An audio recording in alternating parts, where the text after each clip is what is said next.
Desa wisata, kita juga sudah punya Perda nomor 4 tahun 2022 tentang pemberdayaan desa wisata.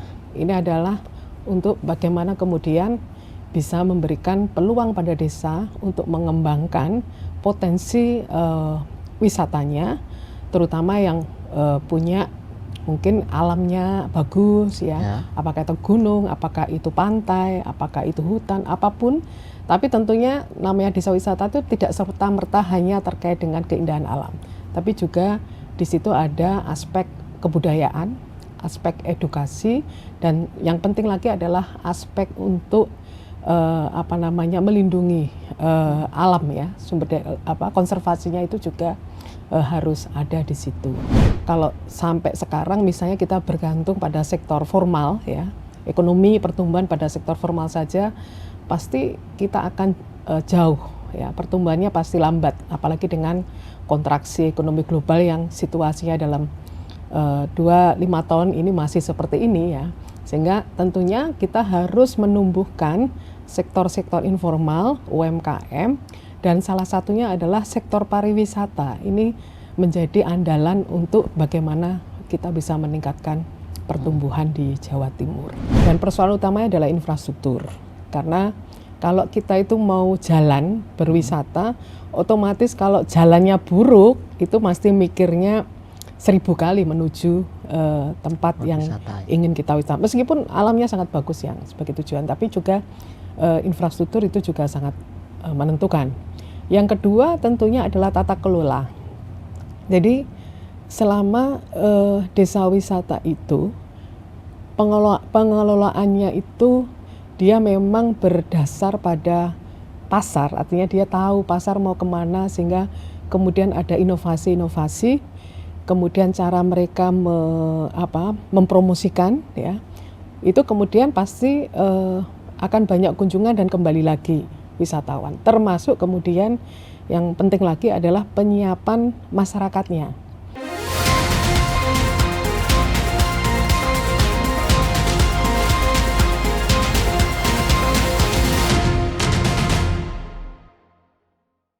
Erma Susanti, lahir pada 23 Desember 1973, adalah seorang profesional yang memiliki rekam jejak panjang dalam bidang pemberdayaan perempuan, perlindungan anak, serta penguatan kapasitas masyarakat.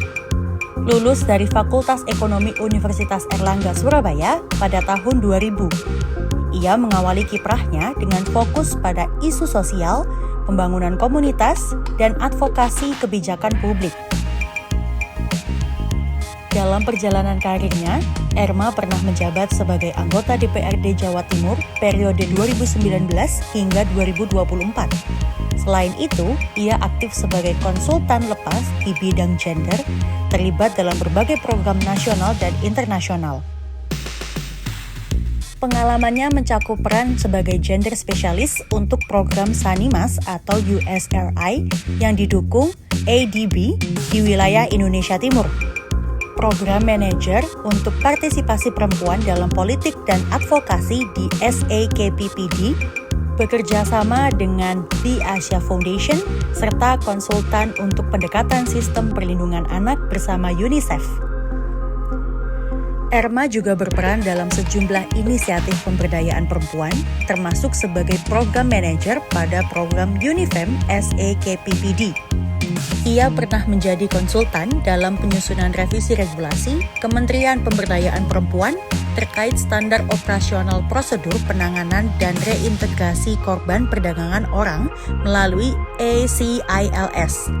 Selain itu, ia mendukung peningkatan kualitas layanan bagi korban trafficking dan pekerja migran, serta mendorong pembentukan gugus tugas di Kalimantan Barat. Pengalamannya di tingkat komunitas dibangun melalui peran sebagai Community Development Consultant untuk MEIP JTZ dan Community Facilitator dalam program PLAN International Spectra.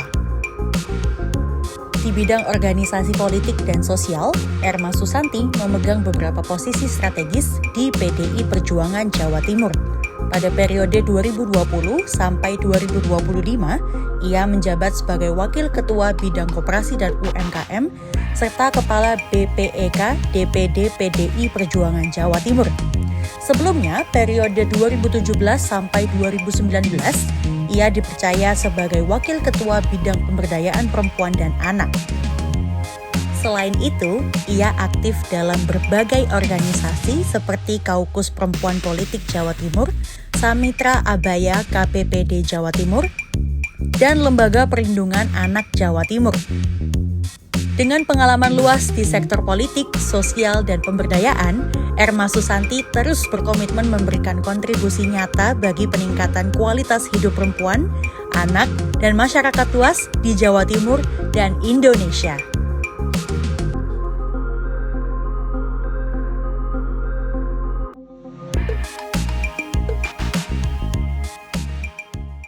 Assalamualaikum warahmatullahi wabarakatuh.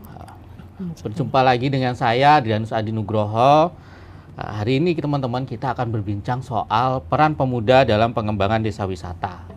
Nah, desa wisata ini sekarang ini lagi hype-nya dan menjadi salah satu motor penggerak ekonomi lokal di Jawa Timur. Nah, di balik berkembangnya desa wisata, ternyata ada peran pemuda yang memiliki tempat sangat strategis untuk mengembangkan desa wisata itu.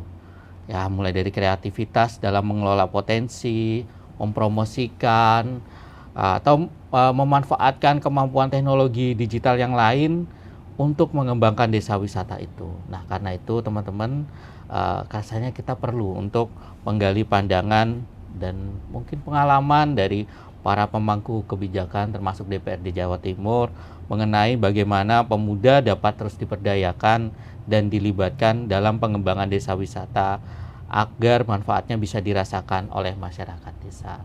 Dan bersama saya hari ini sudah ada Ibu Erma Susanti. Beliau adalah anggota Komisi B DPRD Jawa Timur dari fraksi PDI Perjuangan. Ibu, Selamat pagi. Ya, selamat pagi. Nah, kemudian Bu, mungkin bisa diceritakan dulu Bu, pengalaman Ibu atau apa sih Ibu yang ketika Ibu turun ke lapangan kemudian bertemu dengan melihat desa wisata Jawa Timur itu seperti apa Bu mungkin? Iya, jadi memang selama ini dalam beberapa tahun ini Provinsi Jawa Timur ini mengembangkan desa wisata di seluruh kabupaten kota di Jawa Timur, terutama yang punya potensi potensi untuk dikembangkan menjadi desa wisata. Harapannya ini kan yang pertama adalah tentunya untuk meningkatkan pertumbuhan ekonomi lokal, bahkan skala yang kecil, paling kecil desa. Karena harapannya kalau pertumbuhannya itu meningkat, paling tidak PDRB-nya di tingkat lokal lah ya, itu meningkat, otomatis pasti akan punya efek domino untuk meningkatkan di semua sektor di situ, sehingga akhirnya tentunya adalah meningkat kesejahteraan masyarakat desa. Yang kedua adalah untuk mengurangi ketimpangan. Jadi selama ini kan kita masih melihat di Jawa Timur ini angka ketimpangan daerahnya ini masih tinggi. Sementara misalnya kota Surabaya itu dengan indeks pembangunan manusia yang tinggi, kemudian ada kabupaten kota yang masih jauh di bawah ya.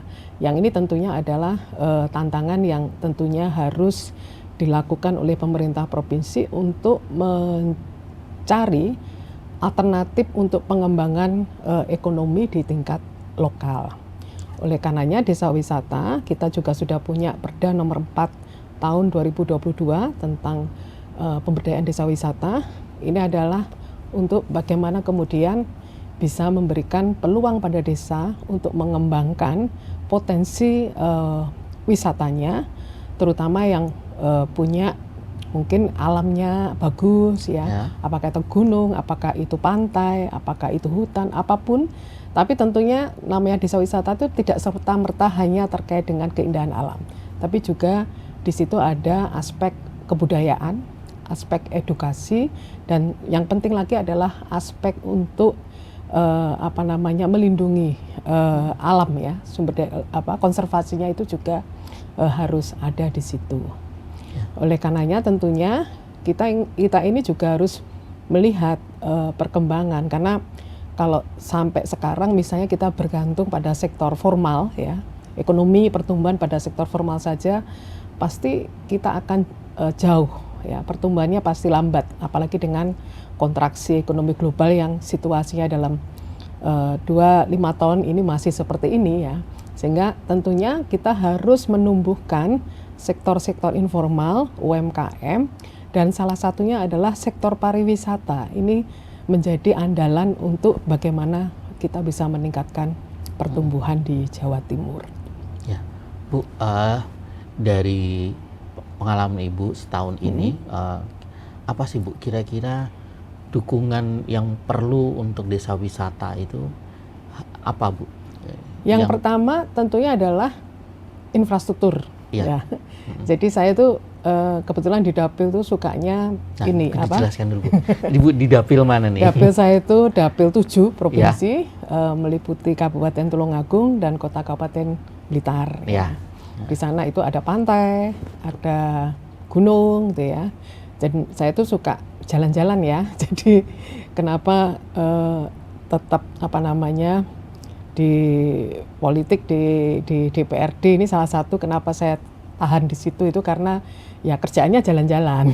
Jalan-jalan artinya menyerap persoalan, aspirasi, dan sekaligus mengembangkan motivasi kepada masyarakat khususnya terkait dengan, kebetulan saya di Komisi B dan pariwisata itu adalah salah satu mitra yang merupakan sektor dari Komisi B, dan itu adalah persoalan yang utama karena desa wisata itu Jawa Timur ada sekitar 600-an lebih, tapi yang sudah mandiri, maju artinya mandiri itu sudah dia tidak perlu support, dia sudah bisa menciptakan destinasi wisatawan datang rutin ya, kemudian juga menghasilkan PAD untuk desanya, itu masih kurang lebih 30% dari 600 desa yang sudah mendeklarasikan sebagai desa wisata. Lainnya masih rintisan, masih perlu banyak difasilitasi, dan persoalan utamanya adalah infrastruktur.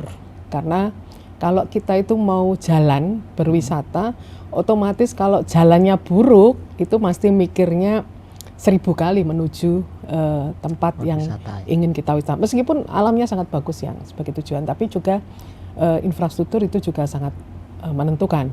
Yang kedua tentunya adalah tata kelola. Jadi selama desa wisata itu pengelolaannya itu dia memang berdasar pada pasar, artinya dia tahu pasar mau kemana, sehingga kemudian ada inovasi-inovasi, kemudian cara mereka mempromosikan ya, itu kemudian pasti akan banyak kunjungan dan kembali lagi wisatawan. Termasuk kemudian yang penting lagi adalah penyiapan masyarakatnya.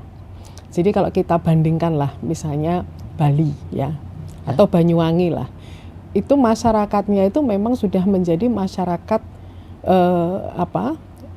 memang sangat welcome terhadap wisatawan, dan mereka harus paham misalnya apa yang ini ditonjolkan oleh daerah itu masyarakatnya paham, kemudian mereka ramah, dan kemudian kalau misalnya UMKM-nya itu benar tidak ngentol dan sebagainya, ya itu adalah bagian dari penyiapan dari masyarakatnya. Yang ketiga adalah ya tentunya pendanaan untuk pengembangannya. Jadi hal-hal itu yang kemudian termasuk promosi ya dan sebagainya, itu adalah hal-hal yang perlu ditingkatkan dan diberikan fasilitasi dan dampingan kepada desa wisata agar lebih berkembang.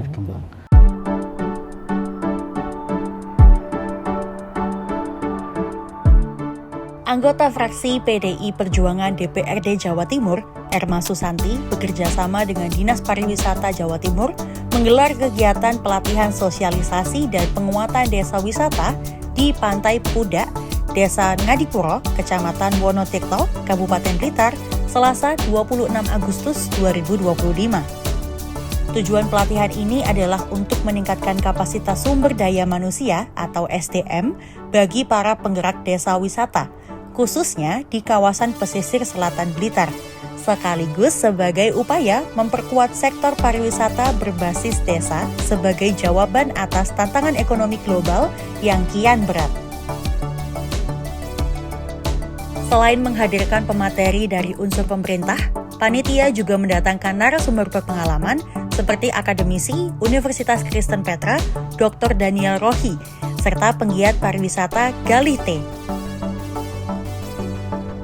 Keduanya membagikan wawasan tentang pengembangan destinasi yang berkelanjutan, strategi promosi, hingga pentingnya inovasi dalam menghadirkan daya tarik baru. Erma Susanti menyampaikan bahwa desa-desa di sepanjang jalur lintas selatan atau JLS Blitar menyimpan potensi besar untuk dikembangkan sebagai tujuan wisata. Namun, demikian potensi tersebut tidak akan bernilai jika tidak diimbangi dengan kesiapan masyarakat. Pariwisata bukan hanya soal pantai atau alam yang indah. Lebih dari itu, bagaimana masyarakat bisa mengelola dengan baik, memberikan layanan ramah, dan menjaga keberlanjutan lingkungan. Itulah yang membuat wisatawan betah dan kembali lagi, ujar Erma pada Rabu 27 Agustus 2025. Lebih lanjut, dia juga menekankan perlunya strategi promosi yang kreatif di era digital. Erma menyebut kolaborasi dengan pelaku media, komunitas konten kreator, hingga travel influencer menjadi kunci untuk memperluas jangkauan promosi wisata Blitar. Kita tidak bisa hanya mengandalkan cara lama. Desa wisata perlu tampil di kanal digital, punya narasi yang kuat, dan membangun jejaring dengan komunitas wisata nasional agar lebih dikenal, tuturnya.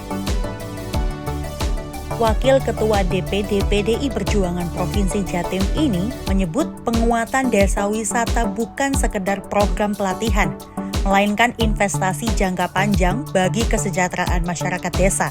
Menurutnya, pariwisata terbukti menjadi sektor yang lebih tahan terhadap krisis dibandingkan sektor formal. Ketika industri besar terkontraksi akibat krisis global, UMKM dan industri kreatif justru bertahan. Disinilah desa wisata bisa menjadi penopang, karena ia menyatukan sektor pariwisata dengan UMKM lokal, ungkapnya. Dalam hal ini, Erma menegaskan bahwa desa yang mampu mengembangkan pariwisata secara berkelanjutan akan merasakan dampak langsung terhadap peningkatan produk domestik regional bruto atau PDRB desa. Hal ini tentu saja, kata Erma, berpotensi mengurangi ketimpangan ekonomi sekaligus menekan angka kemiskinan yang selama ini banyak ditemui di pedesaan. Kalau desa bisa menarik wisatawan, otomatis ada perputaran ekonomi. UMKM bergerak, penginapan terisi, kuliner terjual, transportasi jalan. Inilah yang kita harapkan agar desa tidak lagi tertinggal, bebernya. Sebagai penutup, Erma mengingatkan pentingnya dukungan pemerintah daerah dan pihak swasta agar program ini berkelanjutan. Dia berharap sinergi yang terjalin bisa melahirkan desa wisata yang benar-benar mandiri dan mampu menjadi tumpuan ekonomi warga. Kami mendorong agar promosi lebih gencar, kualitas destinasi terus ditingkatkan, dan yang terpenting kolaborasi dengan banyak pihak seperti komunitas, media, hingga agen perjalanan. Jika semua elemen bergerak bersama, desa wisata Blitar bisa menjadi magnet baru pariwisata Jawa Timur, tandasnya.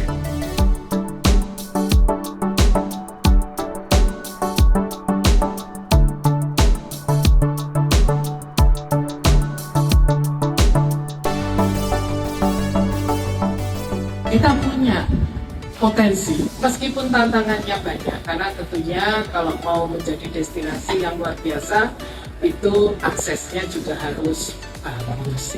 Jadi tentunya akses ini juga harus menjadi prioritas tentunya di kabupaten maupun di provinsi. Yang kedua, bagaimana ini kita bisa mengemas yang tentunya potensi yang luar biasa. Kalau disebut itu kayak Raja Empatnya Blitar, kita bisa mengemas itu karena memang alamnya tidak kalah dengan mereka. Tinggal bagaimana brandingnya, tinggal bagaimana promosinya, sehingga kemudian orang tertarik untuk datang ke sini. Ngadipuro, Kabupaten Blitar,